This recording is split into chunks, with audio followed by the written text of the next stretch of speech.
চলো নমস্কার বন্ধুরা এবং স্টুডেন্ট সবাই কেমন আছো? আমাদের কাছে কিন্তু চলে এসেছে ABTA test paper higher সেকেন্ডারির।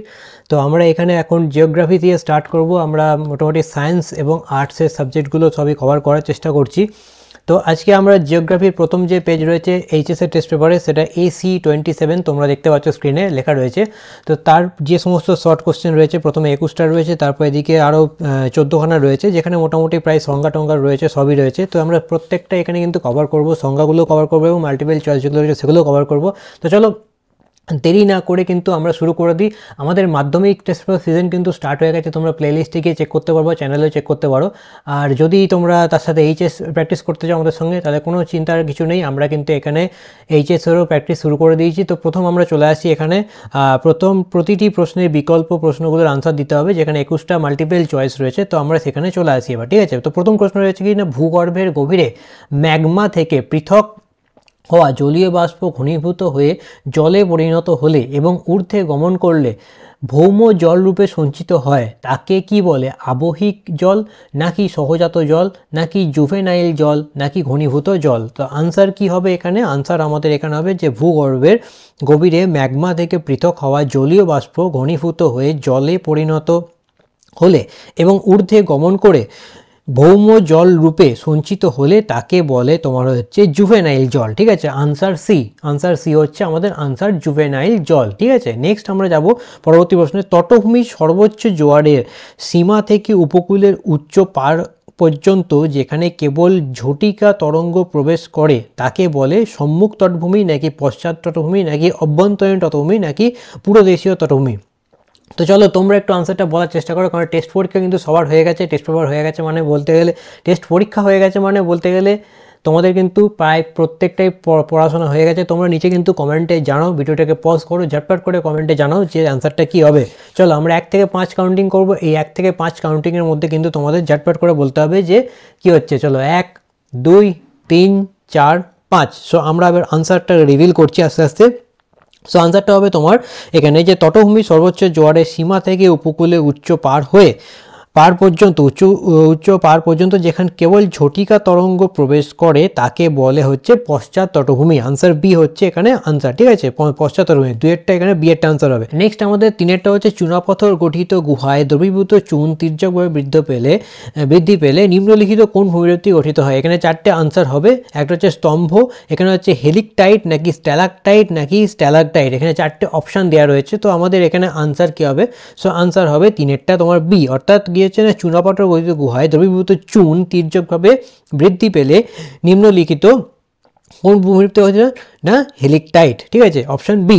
Next আমরা 4টাতে আসি। 4টা রয়েছে তোমার হচ্ছে স্বাভাবিক ক্ষয়চক্র ধারণার প্রবর্তককে। আমাদের এখানে মানে অপশান দেখারই প্রয়োজন নেই, আনসার হবে এরটা, WM ডেভিস। আচ্ছা, এরপর নেক্সট আমরা আসি হচ্ছে 5এরটা। আচ্ছা, 5এর রয়েছে মরুভূমির প্লায়াকে কেন্দ্র করে যে জল নির্গম প্রণালী গড়ে ওঠে তা কি?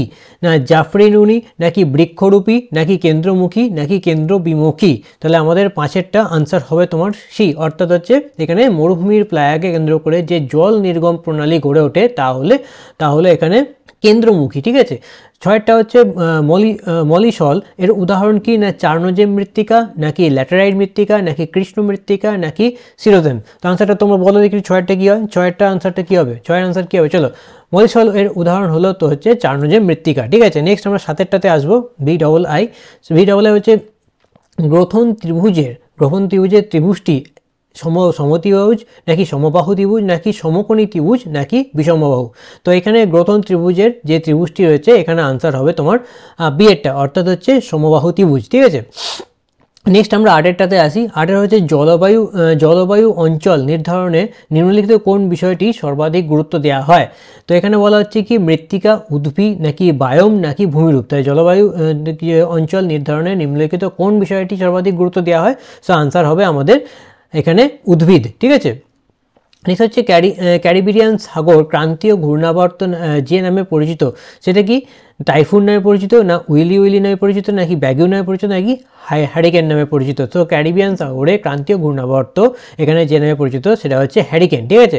পাথুরে ও শিলাময় অঞ্চলে জন্মালো উদ্ভিদকে কি বলে? তো এখানে আনসার হবে তোমাদের বি এরটা, অর্থাৎ কি হচ্ছে না আর করে গেল হ্যাঁ, পাথুরে ও শিলাময় অঞ্চলে জন্মানো উদ্ভিদকে বলে হচ্ছে লিথোফাইট, ঠিক আছে। আচ্ছা, লিথোফাইট। ওকে, নেক্সট হচ্ছে আমাদের 11টাতে আসি। একটি ভৌগোলিক অঞ্চলের অন্যান্য সংলগ্ন অঞ্চলের ভিন্ন বাসস্থানের জীবগোষ্ঠীর মধ্যে যে বৈচিত্র্য দেখা যায় তাকে কি বলে? আলফা বৈচিত্র্য, নাকি বিন্দু বৈচিত্র্য, নাকি বিটা বৈচিত্র্য, নাকি গামা বৈচিত্র্য? সো আমাদের এখানে আনসার হবে সি এরটা, অর্থাৎ এখানে বিটা বৈচিত্র্য, ঠিক আছে। তাহলে কি হচ্ছে না, একটি ভৌগোলিক অঞ্চলের অন্যান্য সংলগ্ন অঞ্চলের ভিন্ন বাসস্থানের জীবগোষ্ঠীর মধ্যে যে বৈচিত্র্য দেখা যায় তাকে বলা হয় বিটা বৈচিত্র্য। নেক্সট আমরা 12টাতে যাব। 12 হচ্ছে কি, অভিকর্ষজ বলের সাথে যুক্ত একটি দুর্যোগ হলো কি সুনামি, নাকি বন্যা, নাকি ভূমিকম্প, নাকি ভূমিধস?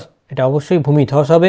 নেক্সট হচ্ছে ভারতের বাগিচা কৃষির সাথে যুক্ত একটি ফসল কি ধান, গম, চা না পাট? আচ্ছা, 13টা আমাদের কি আনসার হবে যে ভারতের বাগিচা কৃষির সাথে যুক্ত একটি ফসল হচ্ছে চা, ঠিক আছে। নেক্সট হচ্ছে যেমন চা বাগিচা, সো চা আমাদের এখানে, ঠিক আছে। ভারতের কফি গবেষণা কেন্দ্র কোথায়? চিকমাগালুরে, নাকি বেঙ্গালুরুতে, নাকি কটকে, নাকি জোড়াহাটে? এটা আমরা এর আগেও টেস্ট পেপারে পেয়েছিলাম। সো এটা ভারতের কফি গবেষণা কেন্দ্রটি হচ্ছে তোমার চিকমাগানুরে, ঠিক আছে। এটা আমি ক্লাস 10-এতে পেয়েছিলাম, সো ক্লাস 12-এও তাই রয়েছে। সো এই কোশ্চেনটা কিন্তু ভালো কোশ্চেন, তোমরা এখানে পয়েন্ট আউট করে রাখতে পারো। ভারতের প্রথম কার্পাস বস্ত্র বয়ন শিল্পকেন্দ্রটি স্থাপিত হয় কোথায়? ঘুষুরিতে, নাকি ট্রম্বেতে, নাকি শ্রীরামপুরে, নাকি নৈহাটিতে? আমাদের যেটা হচ্ছে সেটা আনসার হবে এখানে ঘুষুরিতে, ঠিক আছে। নেক্সট হচ্ছে সেবাক্ষেত্রে কাজকর্ম নিযুক্ত কর্মীদের বলা হয় সাদা পোশাকের কর্মী, নাকি গোলাপি পোশাকের কর্মী, নাকি লাল পোশাকের কর্মী, নাকি নীল পোশাকের কর্মী? সো আনসার হবে তোমার এখানে গোলাপি পোশাকের কর্মী, ঠিক আছে। আচ্ছা, নেক্সট হচ্ছে তোমাদের গ্যাস, জল, খনিজ তেল পরিবহনের উল্লেখযোগ্য পথটি হলো রজ্জুপথ, নাকি জলপথ, নাকি নলপথ, নাকি রেলপথ? সো এখানে আনসার হবে তোমাদের হচ্ছে গ্যাস, জল, খনিজ তৈল পরিবহনের উল্লেখযোগ্য পথ হচ্ছে নলপথ, ঠিক আছে। আচ্ছা, নেক্সট হচ্ছে তোমাদের পরবর্তী প্রশ্নটা হচ্ছে পানামা খাল যুক্ত করেছে কাকে? ভূমধ্য সাগর ও লোহিত সাগরকে, নাকি প্রশান্ত মহাসাগর ভারত সাগরকে, নাকি আটলান্টিক মহাসাগর প্রশান্ত মহাসাগর, নাকি আটলান্টিক মহাসাগর ভারত মহাসাগরকে? সো আনসার কি হবে তোমাদের? আনসার হবে এখানে সিয়েরটা, অর্থাৎ হচ্ছে পানামা খাল যুক্ত করেছে তোমার হচ্ছে আটলান্টিক মহাসাগর ও প্রশান্ত মহাসাগরকে, ঠিক আছে। নেক্সট আমাদের হচ্ছে জনসংখ্যা পরিবর্তনের সাথে যুক্ত নয় এমন একটি কারণ হলো কি প্রজনন, নাকি অভিবাসন, নাকি বয়স লিঙ্গ অনুপাত, নাকি মরণশীলতা?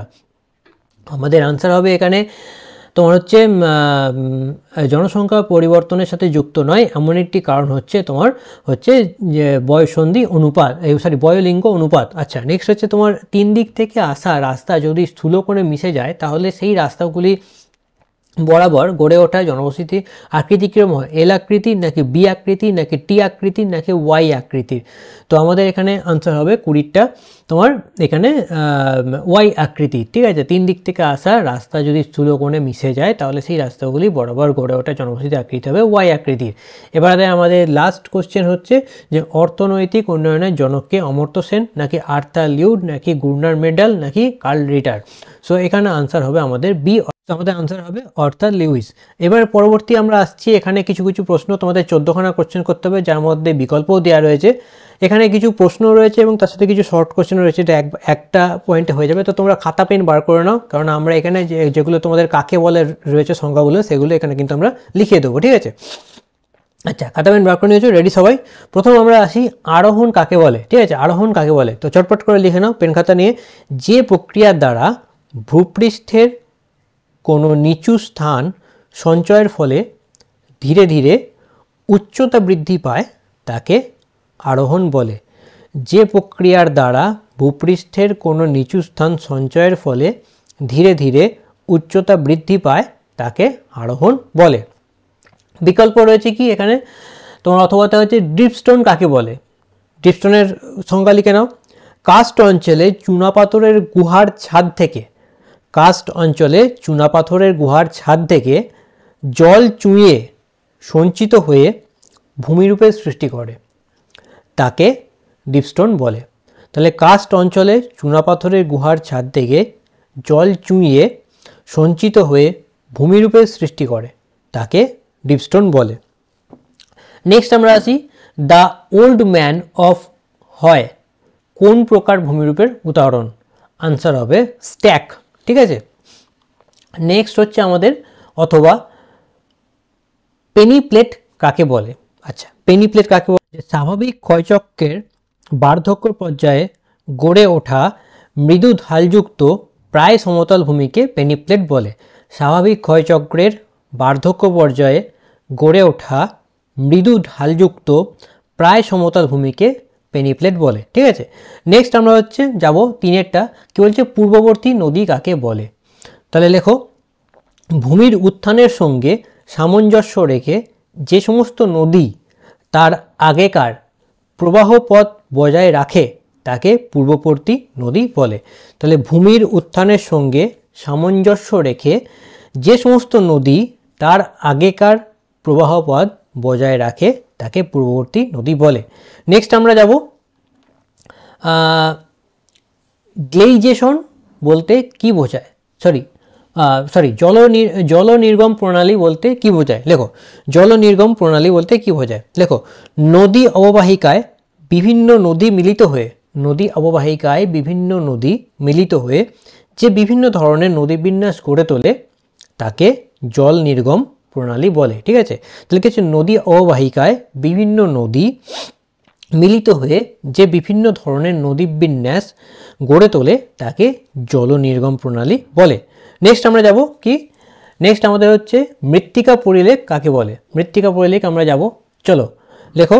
মৃত্তিকা পরিলেখ হচ্ছে ভূপৃষ্ঠ থেকে নিচের দিকে আদিশিলা পর্যন্ত বিস্তৃত মৃত্তিকা স্তরগুলির উল্লম্ব প্রস্থচ্ছেদকে মৃত্তিকা পরিলেখ বলে। ভূপৃষ্ঠ থেকে নিচের দিকে আদিশিলা পর্যন্ত বিস্তৃত মৃত্তিকা স্তরগুলির উল্লম্ব প্রস্থচ্ছেদকে মৃত্তিকা পরিলেখ বলে। নেক্সট আমরা পরেরটায় যাব, অর রয়েছে একটা, যেটা হচ্ছে গ্লাইজেশন। গ্লাইজেশন বলতে কি বোঝায়? গ্লাইজেশন লেখো, জলমগ্ন এলাকায় মৃত্তিকা সৃষ্টির প্রক্রিয়াকে গ্লাইজেশন বলে। জলমগ্ন এলাকায় মৃত্তিকা সৃষ্টির প্রক্রিয়াকে গ্লাইজেশন বলে। নেক্সট আমাদের কি হচ্ছে? পরিচলন বৃষ্টিপাত প্রধানত কোন জলবায়ু অঞ্চলে বেশি সংঘটিত হয়? সো আনসার হবে পরিচলন বৃষ্টিপাত প্রধানত নিরক্ষীয় জলবায়ু অঞ্চলে আমাদের বেশি সংঘটিত হয়। ঠিক আছে, নেক্সট আমাদের প্রশ্ন হচ্ছে জিওস্ট্রপিক বায়ু কাকে বলে? আচ্ছা, জিওস্ট্রপিক বায়ু লেখো, বায়ুচাপের ঢাল এবং কোরিওলিস বলের মধ্যে সামঞ্জস্য রেখে যে বায়ু সমচাপ রেখার সমান্তরালে প্রভাবিত হয় তাকে জিওস্ট্রপিক বায়ু বলে। বায়ুচাপের ঢাল এবং কোরিওলিস বলের মধ্যে সামঞ্জস্য রেখে যে বায়ু সমচাপ রেখার সমান্তরালে প্রবাহিত হয় তাকে জিওস্ট্রপিক বায়ু বলে। নেক্সট আমরা যাব হচ্ছে জিওস্ট্রপিক বায়ু হলো একটি খরা প্রতিরোধী এবং একটি খরা সহকারী উদ্ভিদের নাম লেখো। আচ্ছা, একটি খরা প্রতিরোধী উদ্ভিদের নাম হচ্ছে তোমরা লেখো ফণিমনসা, আর একটি খরা সহকারী উদ্ভিদের নাম লেখো আকন্দ। ঠিক আছে, নেক্সট হচ্ছে তোমাদের জীববৈচিত্র্যের হটস্পট বলতে কি বোঝায়? পৃথিবীর যে সমস্ত অঞ্চলে জীবের বৈচিত্র্য অনেক বেশি, প্রজাতির সংখ্যা অনেক এবং বহু প্রজাতি মানুষের কার্যকলাপের ফলে বিপন্ন হয়ে পড়েছে তাকে জীববৈচিত্র্য হটস্পট বলে। ঠিক আছে, পৃথিবীর যেসব অঞ্চলে জীবের বৈচিত্র্য অনেক বেশি, প্রজাতির সংখ্যা অনেক এবং বহু প্রজাতি মানুষের কার্যকলাপের ফলে বিপন্ন হয়ে পড়েছে তাকে জীববৈচিত্র্য হটস্পট বলে। ঠিক আছে, নেক্সট আমরা যাব মেঘভাঙা বৃষ্টি বলতে কি বোঝায়? চলো, মেঘভাঙা বৃষ্টিপাত লেখো, পার্বত্য অঞ্চলে খুব কম সময়ের মধ্যে কিউমুলোনিম্বাস মেঘ সৃষ্টির ফলে প্রবল বৃষ্টিপাত হলে তাকে মেঘভাঙা বৃষ্টি বলে। নেক্সট আমরা যাব, নেক্সট বলছে এখানে ভারতের সোয়াবিন উৎপাদনকারী দুটি প্রধান রাজ্যের নাম লেখো। খুব সিম্পল, মধ্যপ্রদেশ আর মহারাষ্ট্র ভারতের সোয়াবিন উৎপাদনকারী দুটো রাজ্য। ঠিক আছে, এবার হচ্ছে ব্যাপক কৃষি কাকে বলে? ব্যাপক কৃষি কাকে বলে লেখো, যে কৃষিতে জমির পরিমাণ বেশি কিন্তু জমি পিছু কৃষকের সংখ্যা কম তাহলে যে কৃষিতে জমির পরিমাণ বেশি কিন্তু জমি পিছু কৃষকের সংখ্যা কম তাকে ব্যাপক কৃষি বলে। ঠিক আছে, আচ্ছা নেক্সট আমরা যাব ব্রাজিলের দুটি রাবার শিল্পকেন্দ্রের নাম লেখো। একটা হচ্ছে রিও ডি জেনিরো, একটা হচ্ছে সাও পাওলো। ঠিক আছে, নেক্সট হচ্ছে আমরা যাব অথবা চাহিদা শঙ্কু কাকে বলে। দেখো অগাস্ট লোস বৃত্তের মধ্যে বাজার বা চাহিদার অবস্থা বোঝাতে সর্বোচ্চ চাহিদা কেন্দ্র থেকে সর্বনিম্ন চাহিদা কেন্দ্র পর্যন্ত চাহিদা রেখা টেনে যে ত্রিমাত্রিক শঙ্কু কল্পনা করেছেন তাকে চাহিদা শঙ্কু বলে। তাহলে অগাস্ট লোস বৃত্তের মধ্যে বাজার বা চাহিদার অবস্থা বোঝাতে সর্বোচ্চ চাহিদা কেন্দ্র থেকে সর্বনিম্ন চাহিদা কেন্দ্র পর্যন্ত চাহিদা রেখা টেনে যে ত্রিমাত্রিক শঙ্কু কল্পনা করেছেন তাকে চাহিদা শঙ্কু বলে। নেক্সট লেখো এখানে দক্ষিণ ভারতের ম্যানচেস্টার কাকে বলে, খুব সোজা, কোয়েম্বাটুর। নেক্সট তোমরা যাবে পরামর্শদাতা বলতে কি বোঝায়। লেখো কোনো নির্দিষ্ট কাজের ক্ষেত্রে যারা সমস্যা সমাধান করে বিভিন্ন পরিকল্পনা গ্রহণের মাধ্যমে কাজের রূপরেখা তৈরি করে তাদের পরামর্শদাতা বলে। কোনো নির্দিষ্ট কাজের ক্ষেত্রে যারা সমস্যা সমাধান করে বিভিন্ন পরিকল্পনা গ্রহণের মাধ্যমে কাজের রূপরেখা তৈরি করে তাদের পরামর্শদাতা বলে। নেক্সট আমরা যাব এখানে পরিব্রাজন কাকে বলে। পরিব্রাজন লেখো জীবিকা, খাদ্য সংগ্রহ, বাসস্থান প্রভৃতির জন্য বা বাধ্যতামূলকভাবে মানুষের এক স্থান থেকে অন্য স্থানে স্থায়ী বা অস্থায়ীভাবে বিচরণকে পরিব্রাজন বলে। তাহলে কি হচ্ছে, জীবিকা, খাদ্য সংগ্রহ, বাসস্থান প্রভৃতির জন্যে কি হচ্ছে, বাধ্যতামূলকভাবে মানুষের এক স্থান থেকে অন্য স্থান স্থায়ী বা অস্থায়ীভাবে বিচরণকে পরিব্রাজন বলে। নেক্সট আমাদের লেখো মেগাসিটি কাকে বোঝায়। 50 লক্ষের বেশি যদি কোনো শহরে জনসংখ্যা থাকে তাহলে তাকে মেগাসিটি বলে। নেক্সট হচ্ছে ক্ষুদ্র অঞ্চলের সংজ্ঞা দাও। লেখো ক্ষুদ্র মাত্রায় স্থানীয় অঞ্চল জুড়ে যে পরিকল্পনা গ্রহণ করা হয় তাকে ক্ষুদ্র অঞ্চল বলা হয়। তাহলে ক্ষুদ্র মাত্রায় স্থানীয় অঞ্চল জুড়ে যে পরিকল্পনা গ্রহণ করা হয় তাকে ক্ষুদ্র পরিকল্পনা অঞ্চল বলে। ঠিক আছে, দক্ষিণ ভারতের সিলিকন ভ্যালি অবশ্যই আমরা জানি এটা হবে কর্ণাটক। ঠিক আছে, তো আজকে আমাদের এখানে জিওগ্রাফি এসি তোমাদের 27 কমপ্লিট হলো। শর্ট কোশ্চেন যেগুলো ছিল, সংজ্ঞা ছিল এবং মাল্টিপল চয়েস ছিল, আমরা সব কিছু করিয়ে দিলাম। তোমরা আশা করি লিখে নিয়েছো। তো খাতা পেন নিয়ে বসবে, তাতে তোমাদের এই সংজ্ঞাগুলো লিখে নেওয়া সুবিধা হবে। তো ব্যাস আজকের ভিডিওতে এই পর্যন্তই। যদি ভিডিওটাকে ভালো লাগে কী করতে হবে, চ্যানেলকে সাবস্ক্রাইব করতে হবে। দেখা হচ্ছে আরেকটা নতুন ভিডিওতে, ততক্ষণ এগুলো পড়ে নাও, প্র্যাকটিস করে নাও। আর একটা নতুন চ্যাপ্টার নিয়ে আসছি, চলো টাটা।